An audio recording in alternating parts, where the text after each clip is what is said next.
নিন এসে গেছে, নামুন। আমি টোটোয় বসে একবার চারিপাশটা দেখে নিলাম, তারপরে বললাম, এ কি এইখানে, এই জঙ্গলের মধ্যে? হ্যাঁ, এর বেশি আর যাবে না, আপনাকে তো আগেই বলেছিলাম। হ্যাঁ, কিন্তু তাই বলে এতটা আগে নামিয়ে দেবেন সেটা তো বলেননি। দেখুন, অত কথা জানি না দাদা। এত রাতের বেলা এই এলাকার কোনো টোটোওয়ালা আপনাকে ওই পোস্ট অফিস পর্যন্ত নিয়ে যাবে না। আর এখান থেকে তো বেশি দূর না, সোজা হেঁটে গেলেই দেখতে পাবেন। নামুন নামুন।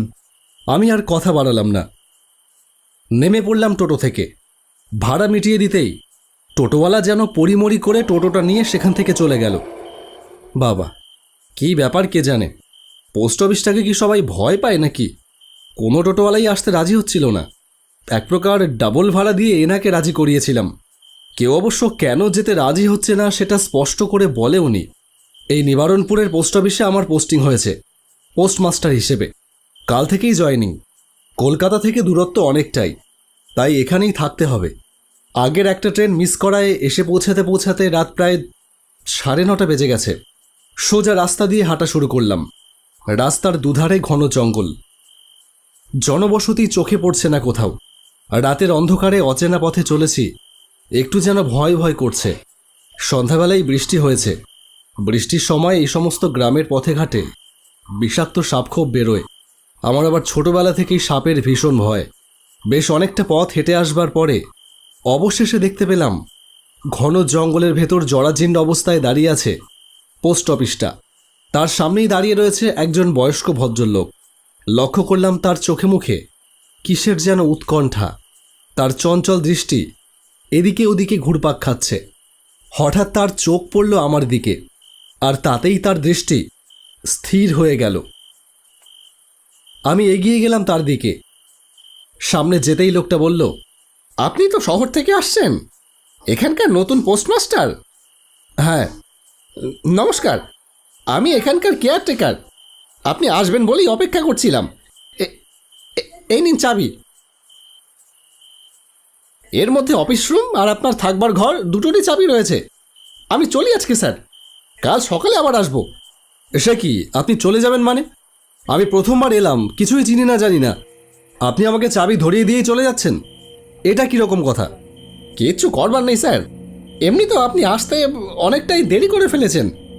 এখন আর আমার পক্ষে থাকা সম্ভব নয় স্যার। সে যদি চাকরি চলেও যায় তবুও না, আপনার কোনো অসুবিধা হবে না। আমি ঘরদোর সব গুছিয়েই রেখেছি, আপনি যান না, যান, কোনো অসুবিধা নেই স্যার। আমি যাই স্যার। হ্যাঁ। লোকটা চলে গেল, এক প্রকার দৌড়েই যেন সেখান থেকে পালিয়ে গেল। যা বাবা, অবশ্য পোস্ট অফিসটা ভয় পাওয়ারই মতন। ভালো করে তাকিয়ে দেখলাম একবার, কিন্তু আমার তো আর ভয় পেলে চলবে না। নতুন চাকরি নিয়ে এসেছি, আমাকে তো থাকতেই হবে। কোয়ার্টারে ঢুকে দেখলাম বেশ পরিষ্কার পরিচ্ছন্ন। নতুন পোস্টমাস্টার আসবে বলে কেয়ারটেকার নিশ্চয়ই ঘরটা গুছিয়েই রেখেছে। স্টেশনে নেমে খেয়ে নিয়েছিলাম, তাই খিদে পাইনি। পরিশ্রম হয়েছে সারাদিন খুব, তাই পোশাক বদলে শুয়ে পড়লাম বিছানায়। নতুন জায়গা, তাই সহজে ঘুম আসবে বলে মনে হয় না। হঠাৎ কোথায় যেন তারস্বরে শেয়াল ডেকে উঠল। সেই তীক্ষ্ণ চিৎকারে আমার যেন বুক কেঁপে উঠল। চোখ বন্ধ করে শুয়ে আছি বেশ কিছুক্ষণ। হঠাৎ আবার কি এক কর্কশ চিৎকার, কোনো নিশাচর পাখির ডাক। প্যাঁচা হবে হয়তো। জঙ্গলের মধ্যে পোস্ট অফিস, রাতের বেলায় এই সমস্ত আওয়াজ তো থাকবেই। ও ধীরে ধীরে অভ্যেস হয়ে যাবে। চোখ বন্ধ করে ঘুমানোর চেষ্টা করছি, আবার এমন সময় হঠাৎ শুনতে পেলাম একটা সাইকেলের শব্দ। কে যেন খুব জোরে সাইকেলের বেল বাজাতে বাজাতে সামনের রাস্তাটা দিয়ে চলেছে। দেওয়ালে একটা পুরনো ঘড়ি রয়েছে, সেটার দিকে তাকিয়ে দেখলাম রাত 12টা বাজে। এত রাতে এই জঙ্গলের রাস্তায় কে সাইকেল চালিয়ে যাবে? হতে পারে হয়তো আশপাশের কোনো গ্রামের লোক। আমি আবার ঘুমানোর জন্য চোখ বন্ধ করলাম। বেশ কিছুক্ষণ পরে আবার শেয়ালের চিৎকার। এইবার একটা নয়, একসাথে যেন অনেকগুলো শিয়াল ডেকে উঠল, যেন তারা কিছু একটা দেখে প্রচণ্ড ভয় পেয়েছে। এমন চলতে থাকলে ঘুমোবো কি করে? রাতে কখন ঘুমিয়েছিলাম খেয়াল নেই ঠিক। সকালে উঠে দরজা খুলতেই একটা সুন্দর শান্ত স্নিগ্ধ বর্ণ পরিবেশ সকালের মিষ্টি বাতাস ছুড়ে দিয়ে আমাকে শুভ সকাল জানালো। পাখিদের কিচিরমিচিরে লেগেই চলেছে। এ যেন এক অন্য জগৎ, যেখানে শহরের যান্ত্রিকতা নেই, আছে আদিম অকৃত্রিম বর্ণতা। রাতের সেই গা ছমছমে ভাব যেন কোথায় হারিয়ে গেছে, তার আর কোনো চিহ্নমাত্র নেই এখন। রাতে তেমন কিছুই খাওয়া হয়নি, খিদেও পেয়েছে খুব। ফ্রেশ হয়ে হাঁটতে হাঁটতে বেরোলাম রাস্তায়।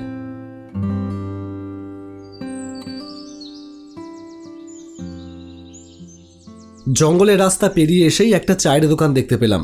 সেই চায়ের দোকানে গ্রামের বেশ কয়েকজন লোক বসে চা খাচ্ছে আর নিজেদের মধ্যে গল্পগুজব করছে।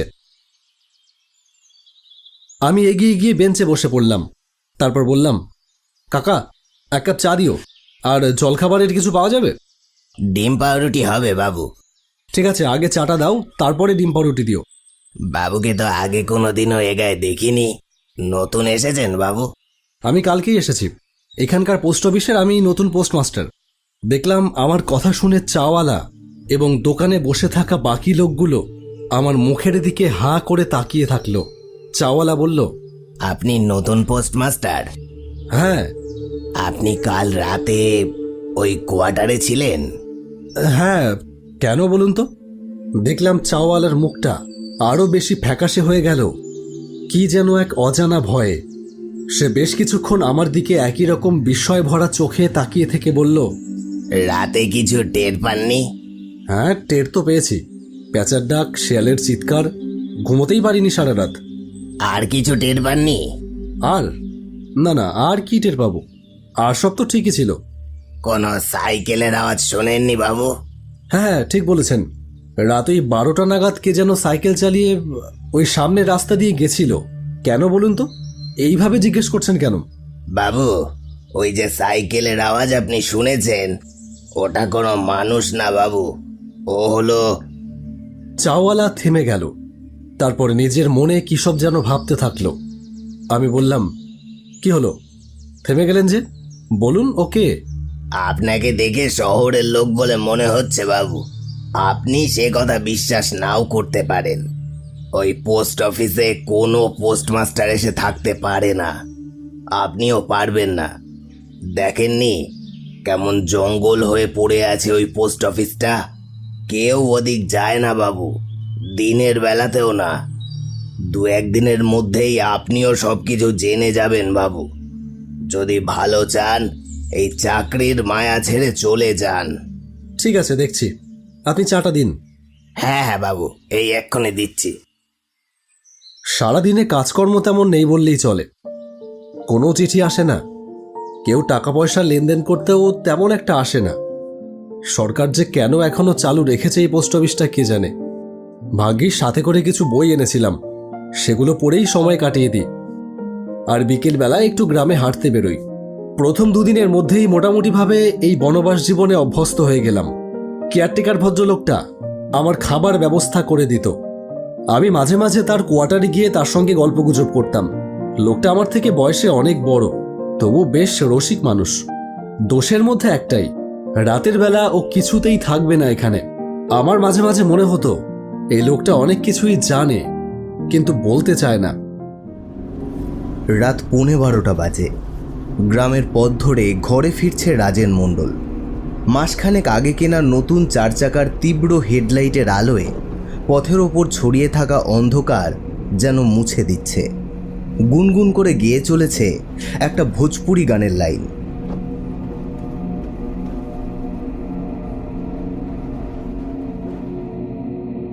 জঙ্গলের কাছে ঠিক মরা নিম গাছটার কাছে এসে তার গাড়িটা থেমে গেল।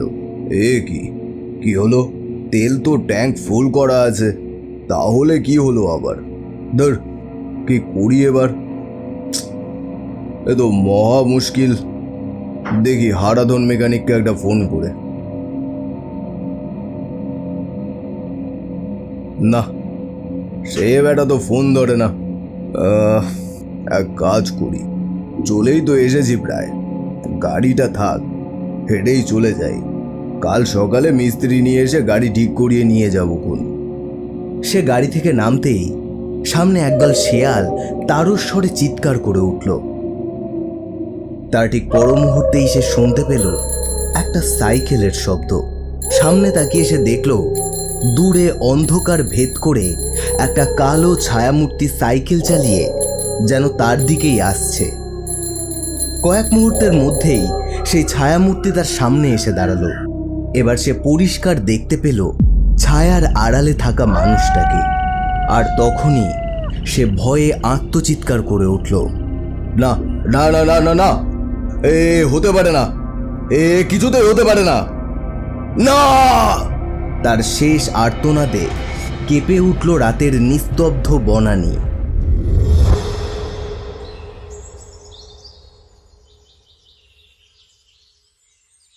সকালে গ্রামের লোকেরা দেখল বাগানের ভেতর রাজেন মণ্ডলের নিথর মৃতদেহ পড়ে আছে, ঠিক মরা নিমগাছটার নিচে। একদল গ্রামের লোক বলল, আরে এ তো আমাদের পঞ্চায়েত প্রধান মশাই জামাই রাজেন মণ্ডল, এর এ অবস্থা হলো কি করে? পুলিশের গাড়ি এসে বডিটাকে নিয়ে চলে গেল পোস্টমর্টেমের জন্য।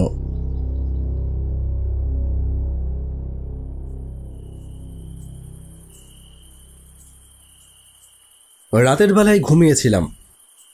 রাত কত হবে জানি না, হঠাৎ শুনতে পেলাম সেই সাইকেলের শব্দ। সাইকেলটা যেন আমার ঘরের সামনে এসে দাঁড়িয়ে বেল বাজাচ্ছে। তারপরই দরজায় কড়া নাড়তে লাগলো কেউ। আমি উঠে বসলাম বিছানায়। দরজাটা খুলব কি না সেই ভাবনা যেন মাথায় এলোই না এক মুহূর্তের জন্য। কি হলো জানি না, উঠে গিয়ে দরজাটা খুলে দিলাম। দরজাটা খুলতেই দেখলাম একজন এসে দাঁড়িয়ে আছে দরজার বাইরে, তার পেছনে একটা সাইকেল। সকালের আলো ফুটতেই সোজা চলে গেলাম গ্রামের পঞ্চায়েত প্রধান নটবর মল্লিকের বাড়িতে। নমস্কার প্রধান মশাই, আমি এই গায়ের নতুন পোস্টমাস্টার। আচ্ছা, হ্যাঁ বলুন, আমার কাছে কি চান? আপনার জামাই মারা গেছে, শুনে খারাপ লাগছে খুবই। রহস্যজনকভাবে মৃত্যু, তবে আমি কিন্তু মনে করছি এটা খুন। খুন? এইসব কি বলছেন আপনি? কে খুন করবে আমার জামাইকে? আপনি জানেন না নটবর বাবু? আমি কিন্তু জানি কে খুন করেছে আপনার জামাইকে। কে কে কে খুন করেছে? কার এত বড় সাহস নটবর মল্লিকের জামাইকে খুন করে? যাকে আপনি আর আপনার জামাই দুজন মিলে খুন করে পুঁতে রেখেছিলেন জঙ্গলের মধ্যে ওই নিম গাছটার নিচে, সেই খুন করেছে আপনার জামাইকে। এইসব কি আজে বাজে কথা বলছেন আপনি? রাতের বেলা সাইকেলের আওয়াজ শোনা যায়, যে ভয়ে গোটা গ্রাম সিঁটিয়ে থাকে। রাতের বেলায় কেউ ওই পোস্ট অফিসের ধারে কাছে যায় না, এইসব নিশ্চয়ই আপনি জানেন প্রধান মশাই। হ্যাঁ জানি। যে সাইকেল চালিয়ে গায়ের পথে পথে গভীর রাতে ঘুরে বেড়ায়, সে কিন্তু কাল রাতে আমার দরজায় এসেছিল। সে সব সত্যি বলে দিয়েছে আমাকে। কে তুমি? তুমি যে চাকরিটা আজ করছো, ওই চাকরিটা আজ থেকে 4 বছর আগে আমার ছিল। আমার নাম প্রীতম। গায়ের উন্নয়নের জন্য পঞ্চায়েত প্রধানের কাছে মোটা টাকা আসতো, কিন্তু সেসব টাকা সবই প্রধান নিজে আত্মসাৎ করত। এসব আমি জেনে ফেলেছিলাম। প্রধানের সাথে মিলেছিল ওর জামাই রাজেন মণ্ডল। আমি একদিন প্রধানকে বলেছিলাম, আপনি এইভাবে সরকারি টাকার অপব্যবহার করতে পারেন না প্রধান মশাই। গ্রামের লোকজন সহজ সরল, তারা কিছু বলে না বলে ভাববেন না তারা কিছু বোঝে না। ভাববেন না যে প্রতিবাদ করবার কেউ নেই। উন্নয়নের খাতে কত টাকা আপনার কাছে আসে আর সে টাকা আপনি কি করেন, সব প্রমাণ আমার কাছে আছে। আমি কিন্তু ওপর মহলকে জানাবো। প্রধান কিচ্ছু বলেনি। বরফের মতো ঠান্ডা চোখে আমার দিকে তাকিয়ে থেকে চুপ করে চলে গেছিল সেদিন। সেদিনই রাতের বেলায় আমি যখন জঙ্গলের রাস্তা দিয়ে বাড়ি ফিরছিলাম, ঠিক সেই সময় প্রধান আর তার জামাই আমাকে খুন করে পুঁতে দেয় জঙ্গলের ভেতর ওই নিম গাছটার নিচে। মৃত্যুর পরেও আমার আত্মা মুক্তি পেল না। প্রতিশোধের জন্য আমি প্রেত হয়ে ঘুরে বেড়াতে থাকলাম এই জঙ্গলের আশেপাশে। গতদিনই সুযোগ পেয়ে শেষ করে দিয়েছে ওই রাজেন মণ্ডলকে। এবার ওই পঞ্চায়েত প্রধানের পালা। কি বলছেন? কি এসব কি সত্যি? সত্যি না হলে আমি জানলাম কি করে বলুন? এইসব কথা তো আপনি আর আপনার জামাই ছাড়া আর কেউ জানে না। শুনুন, আমারও অসুবিধা হচ্ছে খুব। রাতের বেলায় ঘুমোতে পারছি না ভূতের ভয়। আমি একজন ভালো তান্ত্রিকের সাথে কথা বলেছি। উনি বলেছেন প্রীতমের আত্মাকে মুক্ত করে দেবেন, যাতে সে আর কিছু করতে না পারে। আপনাকে আসতে হবে আজ রাতে। বেশ কিছু টাকাও লাগবে। যদি নিজের জীবন বাঁচাতে চান তাহলে আজ ঠিক রাত 12টার সময় পোস্ট অফিসে চলে আসুন। কি আসবেন তো? হ্যাঁ হ্যাঁ, অবশ্যই অবশ্যই, নিশ্চয়ই আসবো। আমি তাহলে এখন চলি প্রধান মশাই। রাত ঠিক 12টার সময় প্রধান এসে হাজির হলো পোস্ট অফিসের সামনে। কি হলো, আপনার তান্ত্রিক কোথায়? তাকে দেখছি না যে। এসে পড়বে এক্ষুনি, একটু অপেক্ষা করুন। কথা শেষ হতে না হতেই সাইকেলের বেলের আওয়াজ শুনতে পেলাম। সামনে তাকিয়ে দেখলাম প্রীতম এগিয়ে আসছে। আমাদের দুজনের সামনে এসে দাঁড়ালো প্রীতম। প্রধান মশাই ভয়ে ঠকঠক করে কাঁপছে। বুঝলাম তার কিচ্ছু বলবার ক্ষমতা নেই। ধন্যবাদ বন্ধু, আমার কথা রাখবার জন্য।